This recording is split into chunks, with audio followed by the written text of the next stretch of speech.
Today, let's sketch a parametric curve given our x-coordinate defined parametrically by my independent variable time t and my y-coordinate. We can go ahead and sketch the general path of the curve, non-calculator, and indicate the direction of motion so long as we know a window. It looks like we're on 0 to pi for our time t values. We can construct a graph by hand simply by constructing a time, an x position, and y position chart, just like we did when we made a table of values back from pre-algebra, back in the day when we made our first graphs. All right, so let's go ahead and consider some time values that are convenient on 0 to pi. I'm going to go ahead and do 0, and maybe pi over 4 is not so pretty.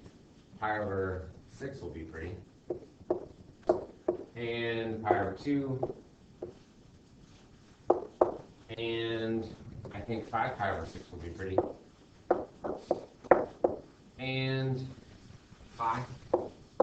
Let's try that. And if we need to add some more time values to get an accurate picture, we certainly can do that. Again, we're trying to do this non-calculator, and then we'll verify with our grapher. All right, so at t equals 0, the sign is 0, so my x-coordinate is 0. My y-coordinate is given by 0 minus 4, so I start the party, right, at the beginning of the time interval, t equals 0, at the point 0, comma, negative 4. So we're down here. At pi over 6, the sign is 1/2, that's why I picked it, and so negative 3 times 1/2 is negative 3/2, or negative 1.5. My y-coordinate is given by, who picked pi over 6? I did. Pi squared over 36, don't know what that is, minus 4, and so pi squared, right, has got to be 9 plus, so 10 over 36, so 1/4 minus 4, so negative 3.75. Yes, negative 3.75-ish. What is it really? Oh, okay. So negative 1.5 and negative 3.75-ish. I'm not afraid. Hey, we're going to check with the grapher. I'm just going for it. So pi over 2, sine pi over 2 is 1 times negative 3 is negative 3. And pi over 2 squared, again, 9 something, over 4, 9/4, 2 1/4 minus 4. So 2 1/4 minus 4 is negative 2.75. No? Don't get that either. All right. That's fine. So I'm going to do 9/4 is 2 minus 4 negative 2.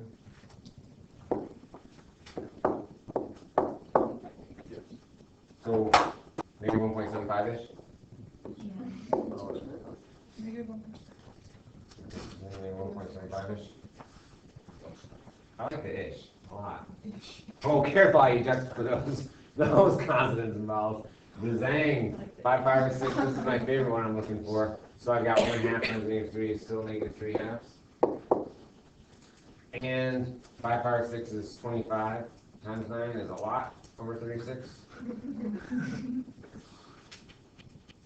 8, 9, 5. So, anybody close? 2.7. Thanks. Ish.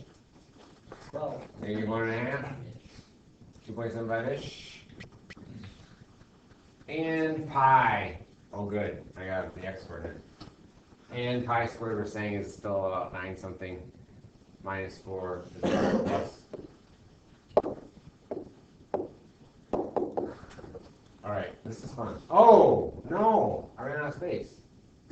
What did I do? We just went for it. So here we go. Direction of motion. This is fun. So we're going this way and this way. We'll go ahead and go like this and this and this. Okay, so it looks like I have my time interval t equals 0 all the way through time t equals pi. Great. Again, if you had a similar picture.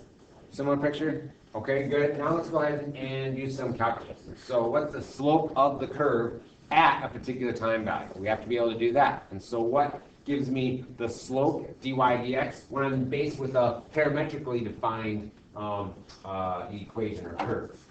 So what gives me my signal dy dx on the xy coordinate plane, but now when I have a curve that's defined parametrically. Okay? dy dt over dx dt. Okay, so dy dt, thank you, over dx dt.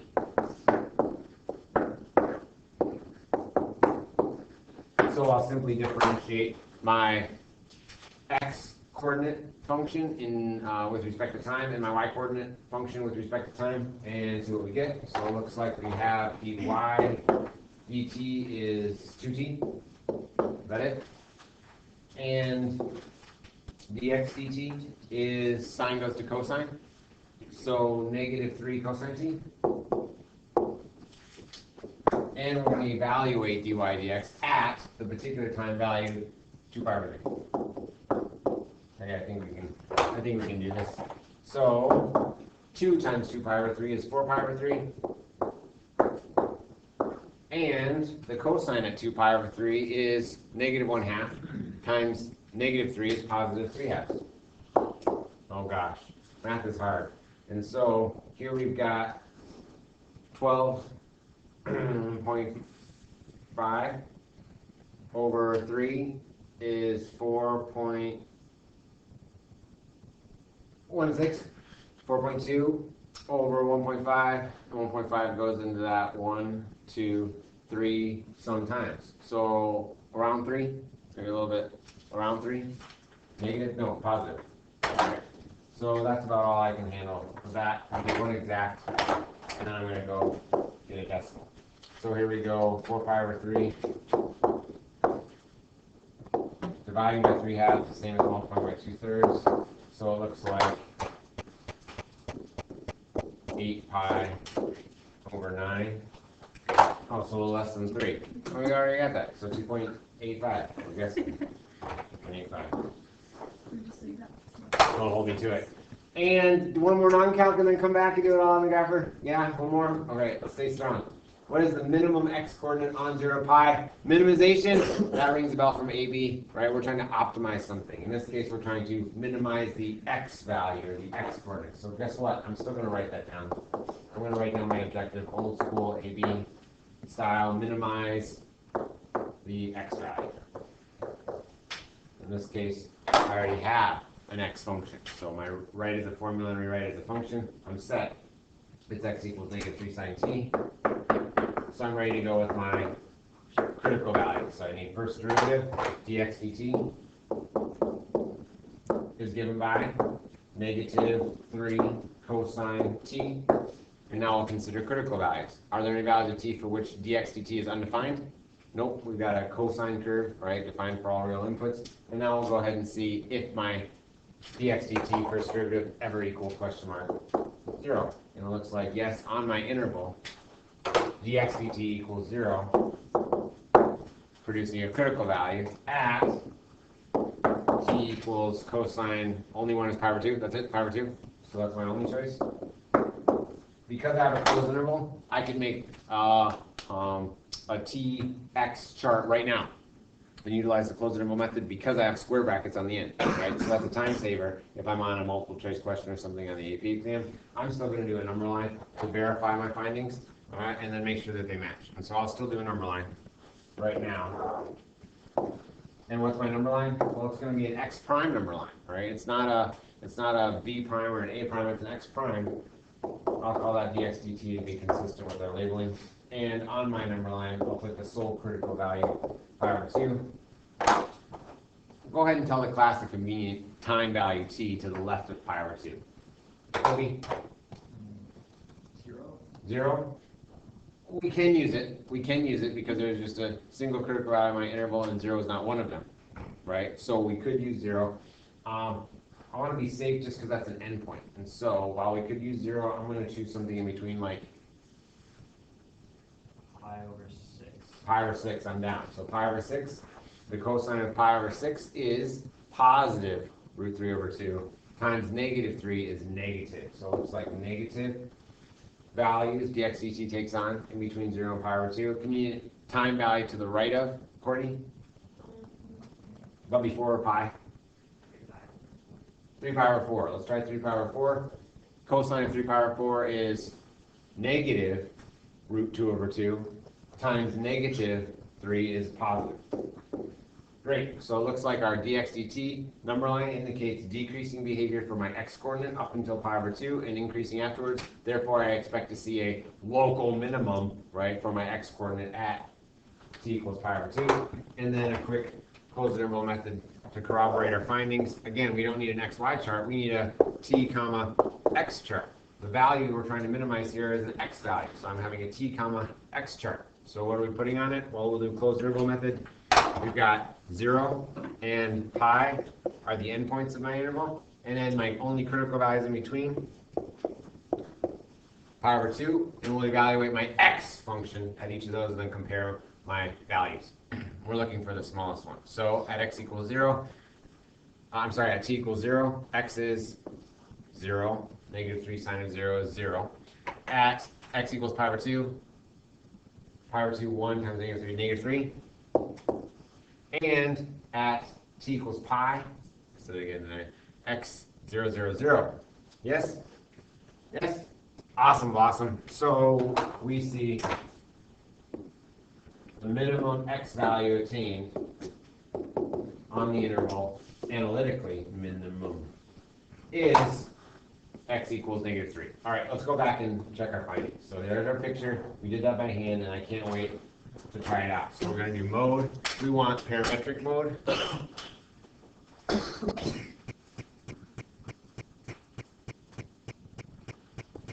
And my window I want to make a little bit bigger. We need to go at least to 5. So I'm still going to go 0 to pi, matches our instruction. My x-min, negative 4 to 4.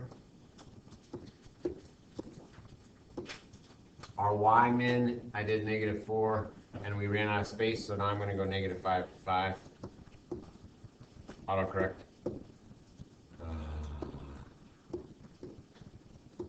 I need all the autocorrect I can get. All right, ready. In my y equals menu, we'll enter our x coordinate given by opposite of 3 sine of t. Our y coordinate is given by t squared minus 4. And we're going to try it out. I think I want something. No, I don't want that. All right. So, nope, not so good. Not so good. Negative 3 sine of t, t squared minus 4. What do I do? Degree gradient mode? Advanced algebra. And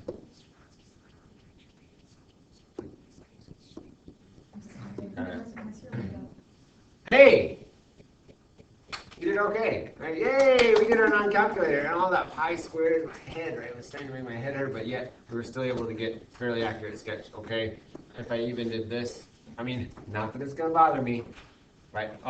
See, if I did a square correction factor, then it looks even better. I'm taking that shot right there. Okay, now let's do slope. We can do that with our calculate menu to verify. So second trace is the calculate menu, and we want the slope is dy dx, and we want it at t equals 2 pi over 3. So we'll enter 2 pi over 3, enter, and voila, 2.79, and we got 8 pi over 9. Decimal approximation on home screen gives me 8 pi over 9 is 2.793. OMG, KIT BFF. We're rocking it.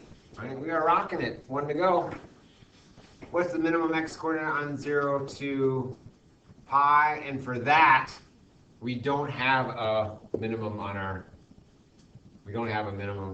calculate menu the way that we did before, second calculate minimum. And yet we could still, right? We could still do that if we just graphed my x value function, negative 3 sine t, right? And then inspect it on the interval 0 to pi and then second calculate minimum, right? Then I could still verify that. However, visually, if I trace and just use my regular trace and put in pi over 2, the time coordinate rather, what am I trying to do here? I'm trying to trace. I just want trace. Pi over 2 and enter. It should jump. The cursor should jump on there. and it should produce -3 is what we said. And if I toggle my time value a little bit less time, it looks like my my x coordinate decreased, or increased rather, I should say. So I can't get a value that's less than -3. So I'm verifying just through inspection that -3 seems to be the minimum one attain. Cool? Oh, no. Is it okay? -3? Awesome. Awesome. Hey, math works. That's cool. I'm so glad. I'm going to go ahead and pause the recording. Party. Thank you for your help, ladies and gentlemen. All right, so what I'd like to do.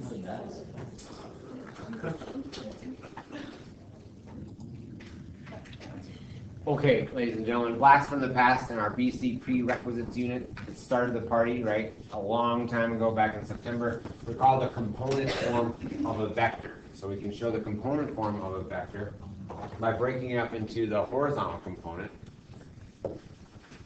Let's suppose we had -3, and the vertical component, +2. And then we write with these little kind of, they're bigger than, greater than, less than inequality symbols, but they're vector brackets. The component form of a vector, right, assumes that the tail of the vector, right, is starting at the origin, and then we can simply connect, right, the origin to the head of the vector, -3, 2. There we go, and this is what this vector would look like. That's it. So the component form of a vector basically starts at the origin and goes to the coordinate given by a comma b.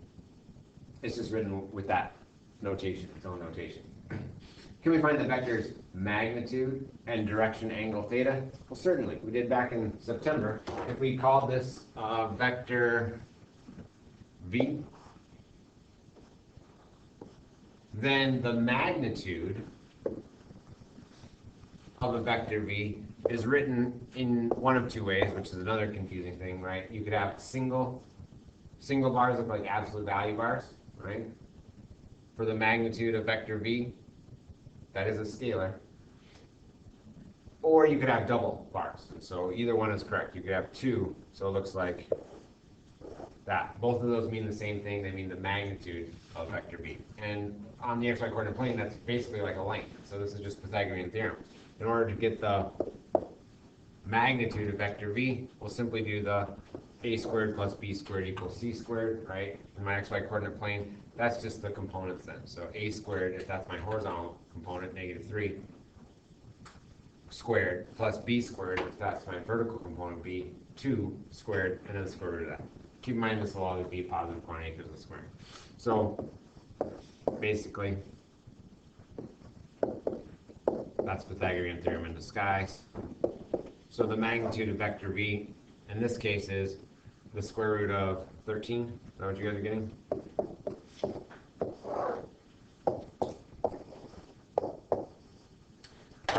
So I wanted you to be exposed to both notations for the magnitude. I'm going to go with a single just because it's consistent then with what we do with our distance, right? Traveled versus displacement. So I'm going to go ahead and just go back to the single. But they mean the same thing, right? And so you'll recognize that if you run across it. All right, how do we find the direction angle then? Well, the direction angle is the smallest angle, theta starting in standard position, right? That hits our vector. So if we start in standard position, remember that's pointing up the positive x-axis, and spin until we hit the vector, that's our direction angle. So this is our direction angle theta. How do we find it? Well, in order to find it, we can utilize our components a and b and use inverse tangent because we've got opposite over hypotenuse, opposite over adjacent rather, and then use reference angles to determine theta. Note that inverse tangent is always going to spit back an acute angle in between negative, right, pi/2 and positive pi/2, and so we have to do a little rearranging. In this particular case, we use degree mode, which is one of the few times that we use a degree mode for our vector direction angle. And then I'll have to change it back to radian again. So how do we find that? Oh, we'll just set up an inverse tangent. So it looks to me like my theta sub 1 is given by the inverse tangent of, and we'll just do our components. Opposite would be the y coordinate 2, over adjacent would be the x coordinate -3.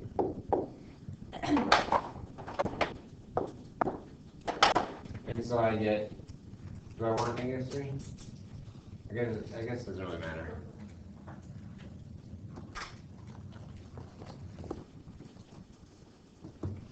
I'm going to now go back to degree. And whether it gives us positive or negative, we're still just going to go in reference to that nearest 180 degrees. So what do we get? I get 2 over -3. And I'm getting -33.69. But that's not my theta. That's my theta sub 1, my reference angle. What will I do with that? Well, I'll take that from the nearest horizontal, right, axis would be 180. So it looks like 180 plus that gives me 146, and that seems much more reasonable. Do you guys see that? 146 seem reasonable? So in relation to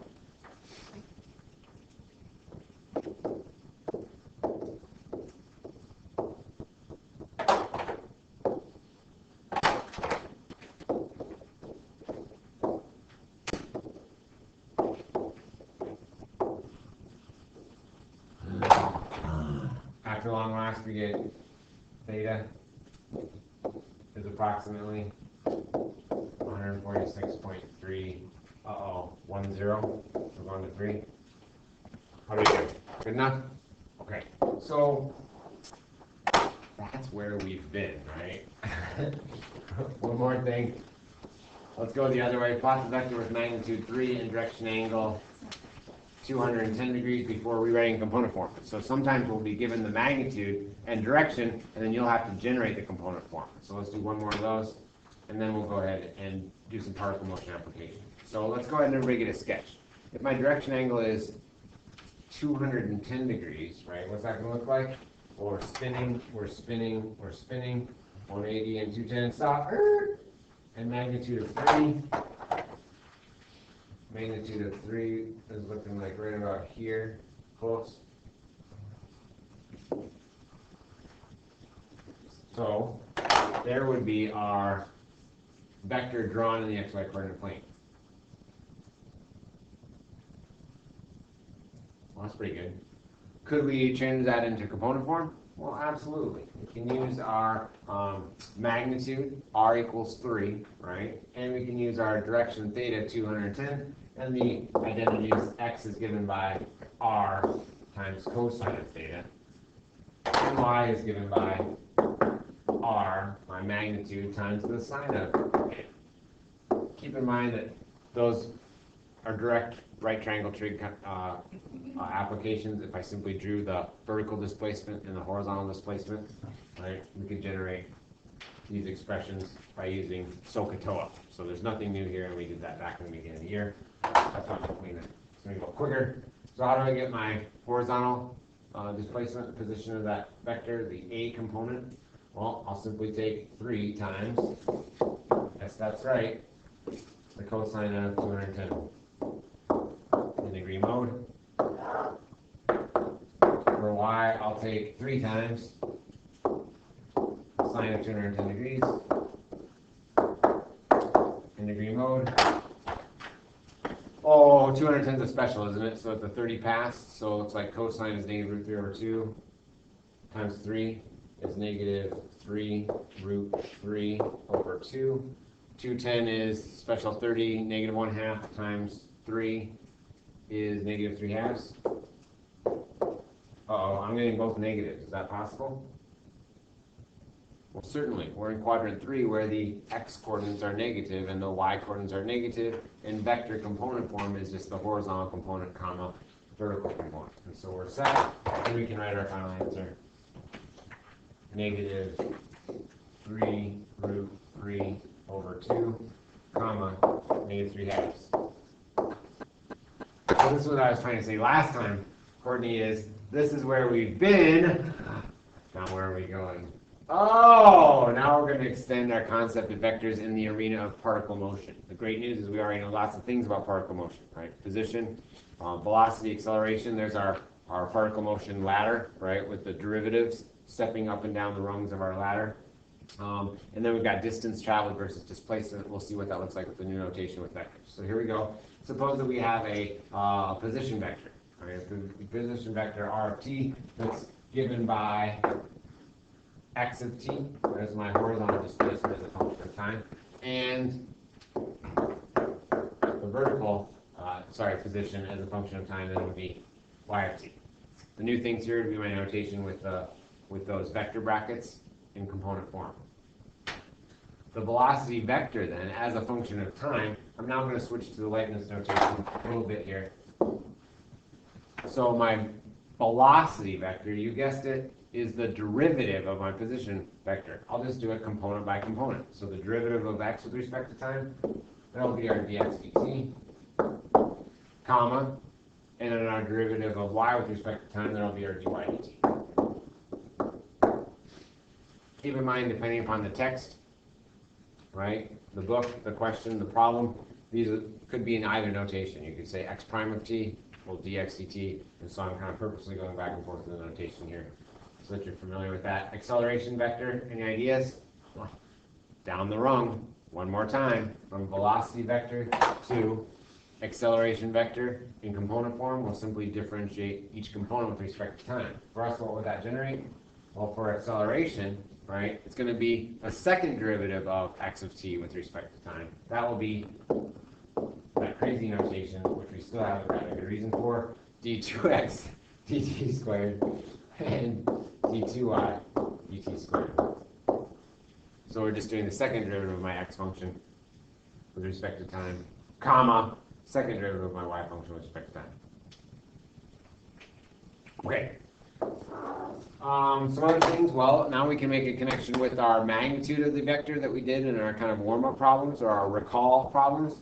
We can get the speed, right? The speed is the magnitude of my velocity vector. And so the speed is just a scalar. Remember, that's a number, right? A quantity, a magnitude, a size. So the speed scalar at a particular time, that's given by the absolute value of v, or the magnitude of v.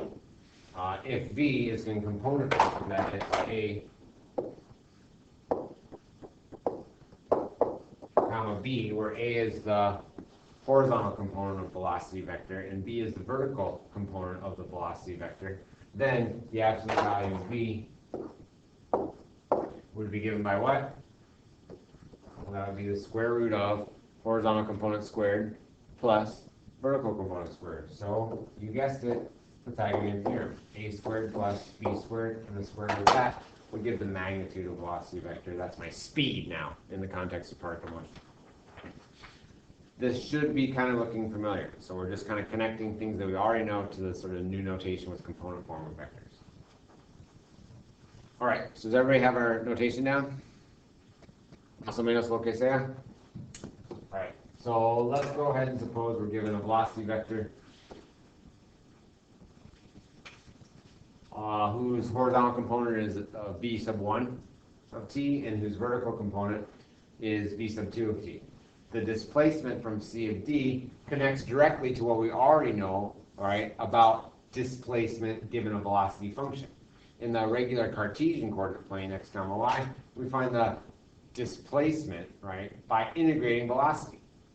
Well, in order to find the displacement then from a vector, we're going to simply integrate each component. And so if we're going to find the displacement from c to d as time values, we'll simply integrate the horizontal component.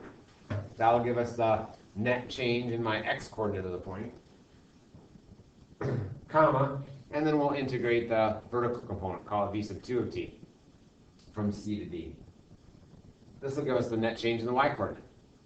We will then add that on to whatever our initial position point x comma y was at the start of the time interval, that is at t equals c. So we'll simply do two separate integrals. We'll integrate the x-coordinate function. I should say the rate of change of the x-coordinate function, the horizontal component of velocity function.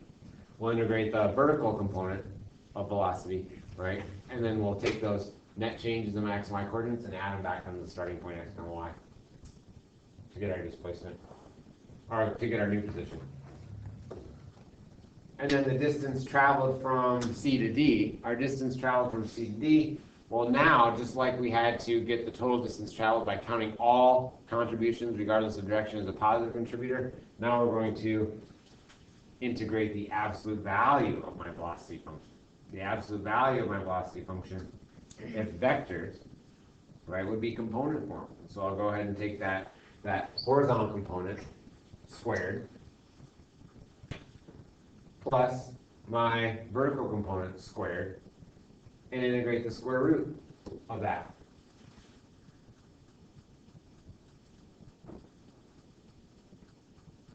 Oh, that looks really familiar to our formula for arc length, both in Cartesian coordinates and last class from parametrics, right? Where we got the sum of the squares of the horizontal change and the vertical change. Now my horizontal change in my position is the velocity horizontal component. The vertical change in my position is the vertical component of my velocity vector. And so that's it. So basically it's getting used to the notation. This is if these components are added to the position of the particle at the start sequence. This is only if you want to find the ending position. So this is just if we want to find the position of the particle at the end. The displacement is just still that. So I'm hesitant to include this. I think I might just erase it. It depends what the direction's asking. So I'm going to just erase that. The displacement is just the net change in the horizontal component of position and the vertical component position, which are the integrals of the two over the interval. Oh, let's try some, can we? So that's for you, printable. Let's go ahead and try something. So a particle moves in the plane so that its position is given parametrically for time t on 0 to 2 pi. We're going to take that information and translate it into vector notation. So let's find the position vector for the particle. Well, the position vector simply is the horizontal component, comma, vertical component. Which is the horizontal component? Well, that would, of course, be my x equation. The only difference is I have to use brackets. So this is easy cheesy. We'll rewrite this as sine of t, comma, cosine of 2t. It's that easy.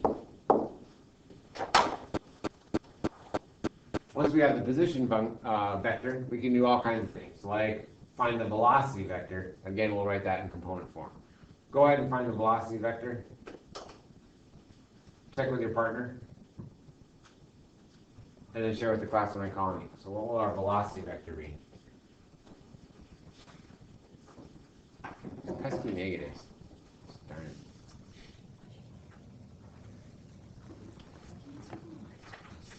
All right, so what did you get for your velocity vector then? All right, your velocity vector. Sydney? I don't know what the symbol is. Yep, that one. And then cosine t, comma, negative 2 sine 2t, and the other thing. I'm calling them vector brackets. Vector. I don't know what they're called either. I'm calling them vector brackets. Shall we all call them vector brackets? Because they're not greater than, they're not less than, they're not inequality symbols, but they're not the square brackets or the cursive brackets. I'm calling them vector brackets. All right. Yay! Who else got that? You guys get that? Oh, that's for the mini celebration. All right. So now to some applications. So like, when is the particle at rest?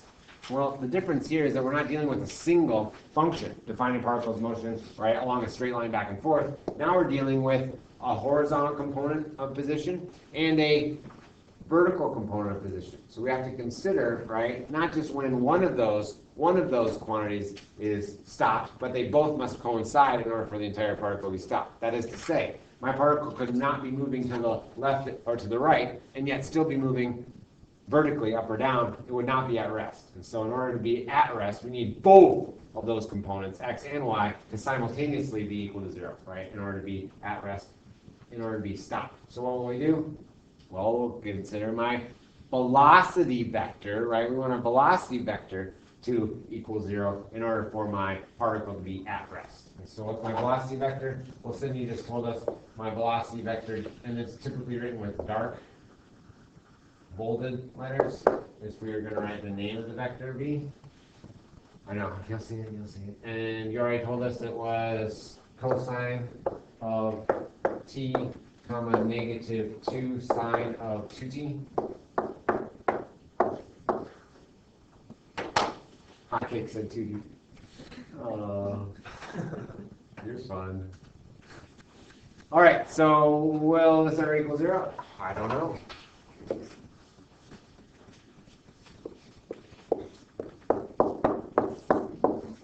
And will negative 2 sine of 2t? Every time, so middle school. Oh my gosh. Oh, whew. Take a break. I hope we have an interval. Do we? On 0 to 2 pi. Okay, so I'll narrow things down because I think these trigonometric functions have a way of going on and on and on. Where on my interval 0 to 2 pi is the cosine function equals 0? Oh, I know that one. So at t equals what, Marissa? Pi over 2. Pi over 2 and? Oh, I guess, and 3 pi over 2. Yes, so we've I was got just going through. We've got a couple candidates here. We've got pi over 2 and 3 pi over 2 are both on my interval 0 to 2 pi. It's a new problem, 0 to 2 pi. And that's where cosine of t equals 0. Meanwhile, back at the hacienda, dividing both sides by negative 2 gets a sine of 2t equals 0. And for this, I'm going to have to consider more potential values. It looks like my angle input here has a speed factor, a speed multiplier of 2 here. And so back in our original Ferris wheel model, we're spinning twice as quickly, which means we have to look, right? We have to look a little bit farther, in fact, twice as far to determine values such that when divided by 2, will get us back in our original interval, 0 to 2 pi. So we're really going twice my interval because when we divide by 2, that could still get us potentially back inside of our original 0 to 2 pi. Let's see what I mean. So in order for sine of blah to equal 0, that blah, in this case 2t, has to equal 0, or 2t could equal pi, or 2 pi. But because we're going to divide by 2, I need to look farther than this, right? It could be the next whole integer n pi, so 3 pi and 4 pi will all get me back into my original interval once I divide by 2. So once again, if my speed factor is 2, I'm going to look twice my original interval, right? So that I make sure when dividing by 2, then I could still end up back within it. So it looks like this happens at t equals 0 divided by 2 is 0. That's in my interval. Pi divided by 2 is pi over 2. Is that in my interval? Yes. 2 pi over 2 is pi. That's in my interval. 3 pi over 2 is in my interval. Good thing we looked this far. And then 4 pi over 2 is 2 pi, and that's the right endpoint of my interval. In order for my particle to be at rest, however, the x and y component must simultaneously equal 0. As I scan my time values, for which x, the horizontal component, equals 0, and for which y dt, the vertical component of velocity, equals 0, are there any that coincide? Yeah, we've got some winners. Riley? Pi over 2 and 3 pi over 2. So it looks like pi over 2 and 3 pi over 2 are two separate time values where both the x and y, or I should say horizontal and vertical component of velocity equals 0, right, which ensures that the particle is at rest. That's pretty sweet. So particle at rest, that is stopped at t equals pi over 2 and t equals 3 pi over 2. That's pretty sweet.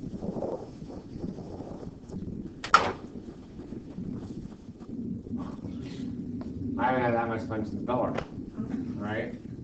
So what else can we ask? Well, find the acceleration vector for the particle. That's no problem. So Sydney already told us the velocity vector. See it again for the first time. Cosine of t, comma, negative 2 sine of 2t, close, close. And now I'll find the acceleration vector. I'm going to call it A. Let's start. Can you tell? Component form. Get ready and answer with the class. What do you get for this bad boy?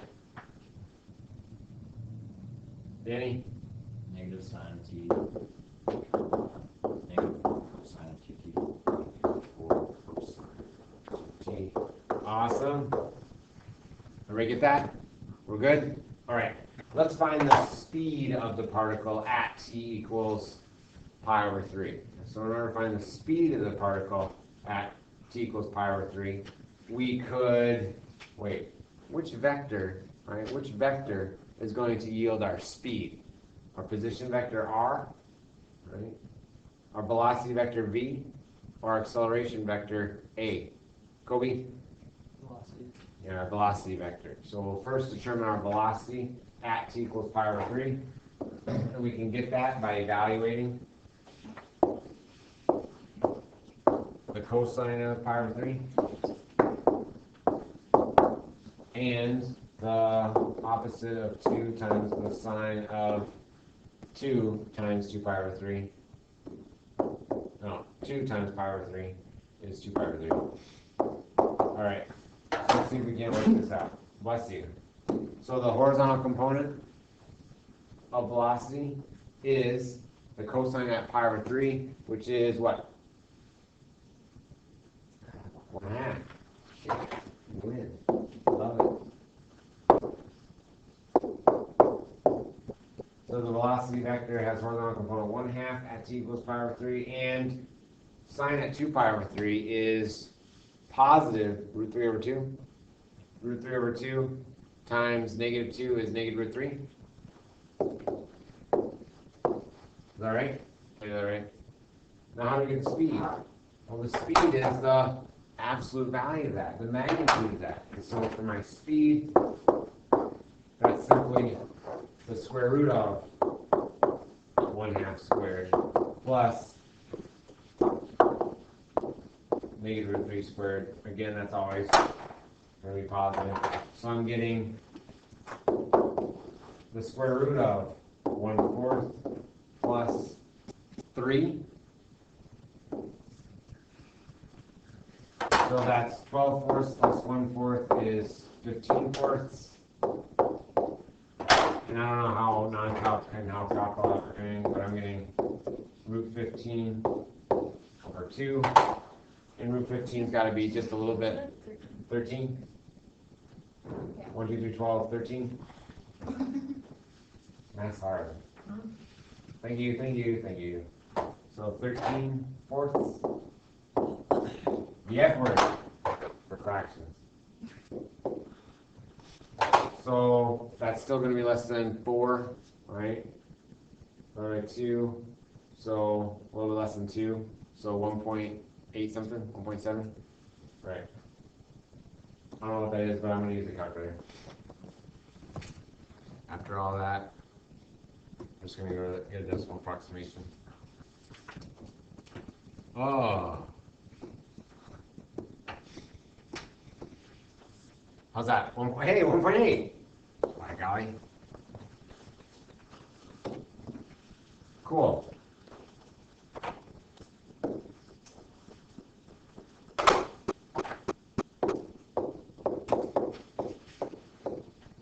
All right, guys.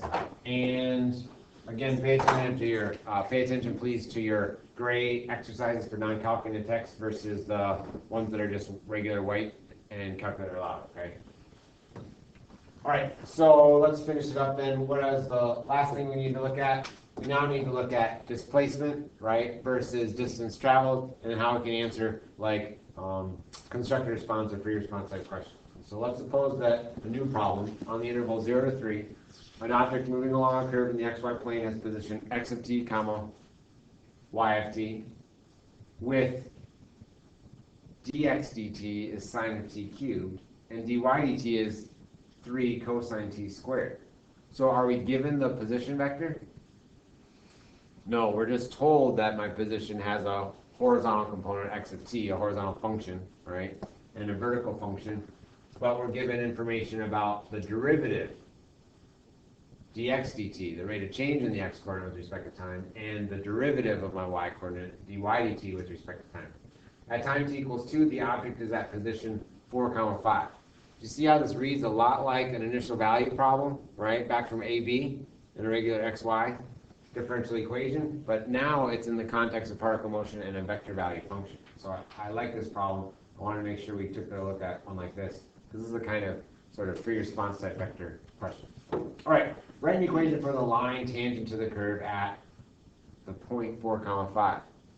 Well, the good news is that you've done tangent line, right, problems. It was the very first application back in AB, right, back in, gosh, September of 2015, dare I say it? Oh my gosh. I feel like we're coming full circle and we're getting to the end of our time together. And I'm just processing, it's getting tough, but I'm gonna hold it together here for another month and a half. It'll be fine, all right? Let's write an equation for the line tangent to the curve. We need the same things, right? We need the point of tangency, the x coordinate of the point of tangency, the y coordinate of the point of tangency, and the slope of the tangent line. Where we go to get them is what's different. And so where do we go to get the slope of the tangent line? Well, we need dy dx, but we go and get them now using our rate of change in the horizontal component with respect to time over the rate of change in the horizontal component with respect to time. So we still need dy dx. And the thing is that we need that evaluated, right, at t equals 2. So that's new. No problem. We know that now that's, oh, rascally rabbit. We know that dy dt over dx dt, just like parametric equations, right? And dy dt evaluated at t equals 2 is 3 cosine 4 over dx dt evaluated at t equals 2 is sine of 8. So let's not make this more difficult than it needs to be. Let's go to our point slope form right now. We have the x coordinate of the point of tangency, we have the y coordinate of the point of tangency, and we have the slope of the tangent line. Don't make this more difficult. Let's go right to my y minus y sub 1 is 5 is equal to 3 cosine of 4 over sine of 8 times quantity x minus 4. That's it. That's an equation of the line tangent to the curve at the point 4 comma 5.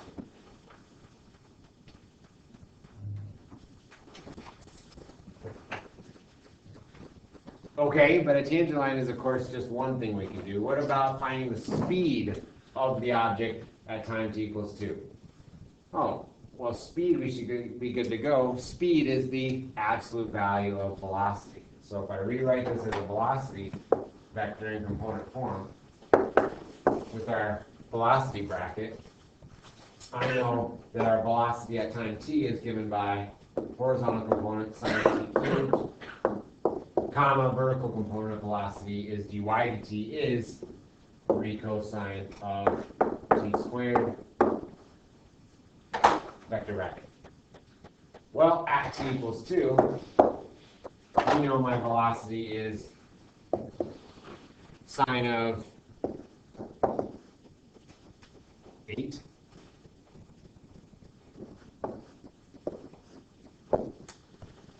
Three cosine 4.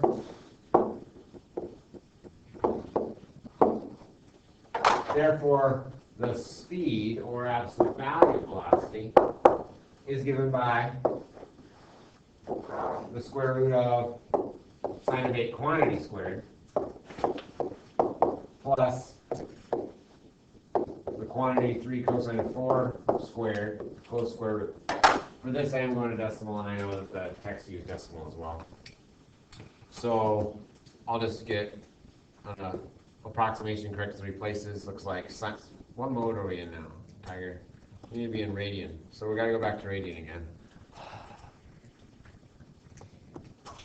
And once we're in radian mode, we'll do, I don't know if that was going to work or not. So I'm going to do sine of 8, and I'm going to do parentheses to be safe. Sine of 8, close input, close quantity for squaring. Yes. Plus open quantity 3 cosine 4, close angle, close quantity squared, close radical. Woo! 2.196 speed.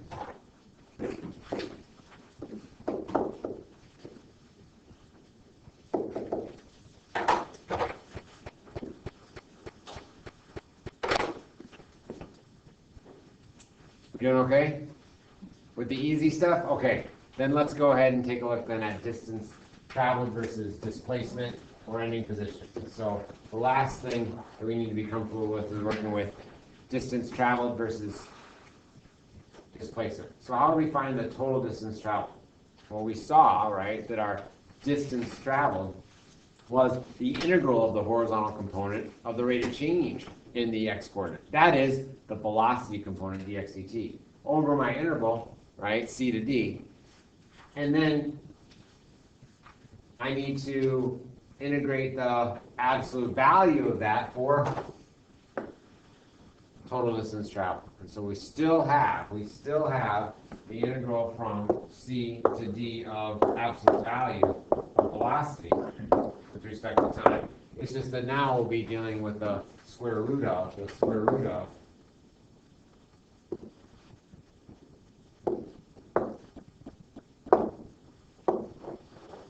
my horizontal component function squared. That's going to be fun to type. Plus my vertical component rate of change function squared.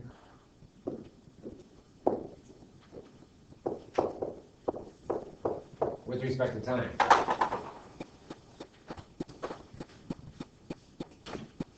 And this is certainly a job for Math 9, right? This is certainly a job for Math 9. The key here is being able to enter that correctly with the proper notation. So that's going to be the exciting thing here.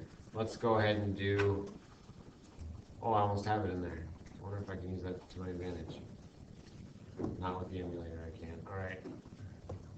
Math 9, from 0 to 1. And what's my function? Bless you. My function is crazy. Second square root of, first thing is sine of t cubed.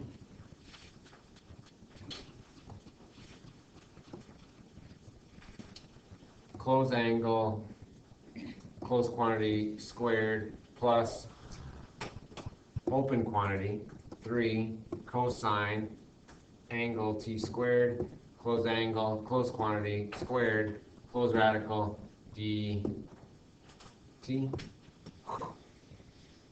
I might need a pinch of salt. I think I'm going to take a handful of salt this time.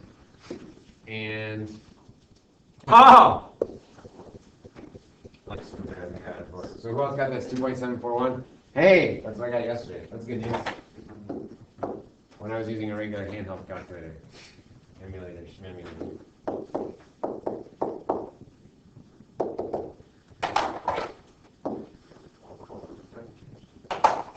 Are you working on hotcakes? Okay, so you ladies missed it in the beginning. You had pancakes in a bag that were warm, they were hot. Okay. Awesome. What questions do you guys have about total distance travel? All right, so let's go ahead and then contrast that with starting position, ending position, and our use of our final thing for the day, displacement. So how are we going to find the position of the particle at time t equals 3? Well, we need to determine, right? We need to determine how much my horizontal position component changed, how much my vertical, right, position component changed, and then add that onto my starting position. So where were we? We were at the point 4, 5 at time t equals 2, yes? And our question is, find the position of the object at time t equals 3, right? And so we know that at time t equals 2, we were at the point 4, 5, toggling back and forth. potential for making a mistake, but I'm going to stay strong. So now let's find the position of the object at time t equals 3. So what are we going to do? Well, first let's find the displacement, all right, the displacement vector. We can get that by integrating the rate of change in the x coordinate, right, over my interval. That'll give us our net change in the x value, comma, and integrating our rate of change in the vertical component, the y coordinate, over the interval, and that'll give us how much our y value changed, and then just add them on to our starting x and y. Does that, everybody see the scheme? All right, so let's go ahead and do that. So our displacement vector would be given by the integral from 2 to 3 of, and what will I put here? It'll be my rate of change in the x coordinate, which is already given. That's just my straight up sine of t cubed. So I'll do sine of t cubed. Do I need absolute value? Do I need absolute value? No, we're talking about displacement here. We could be going to the right or to the left for that first component. And I want to make sure that I get it correct. So we don't want absolute value, dt, comma, and then our net change in the y coordinate in our displacement vector is given by the integral from 2 to 3 in dy dt.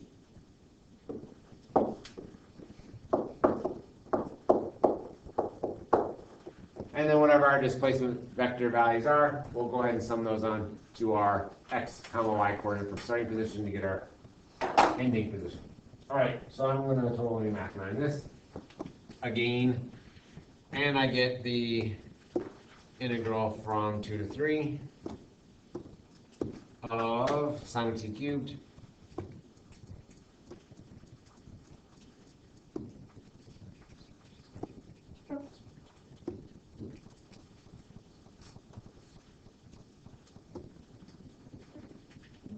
Uh-oh, that doesn't seem like very much.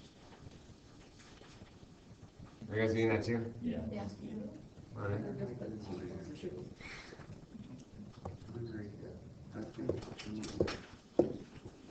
And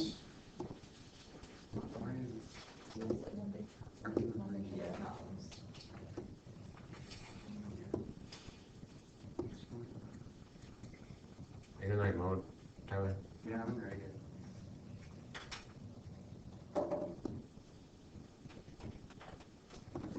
Take it, everybody. Ah. All right. So what do we find out? We found out our displacement vector is very small rocks.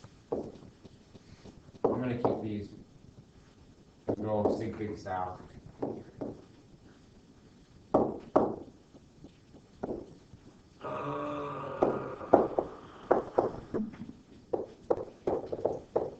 All right, so what I still need to do, I still need to add that back onto. So it looks like our ending position then would be the point plus 4 plus 5. So our ending position is the point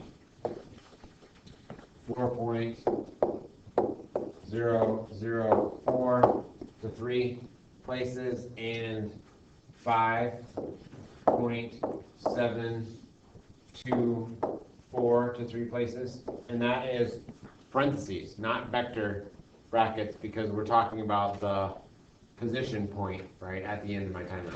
Are you guys good? Oh, woo, getting close, you guys. Let's close it up. And right on time.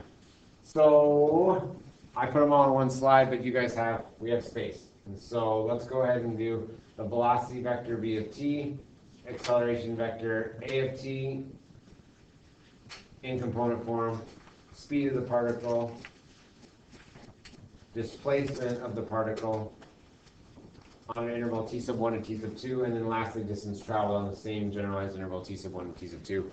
And I'll pause it.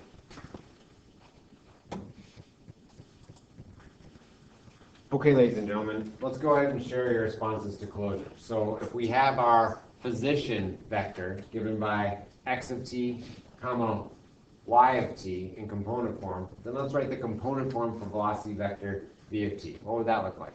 Kobe?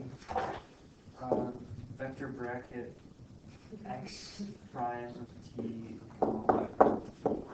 Good. X prime of t, or dx dt, comma, y prime of t, the first derivative of y, I'll do dy dt.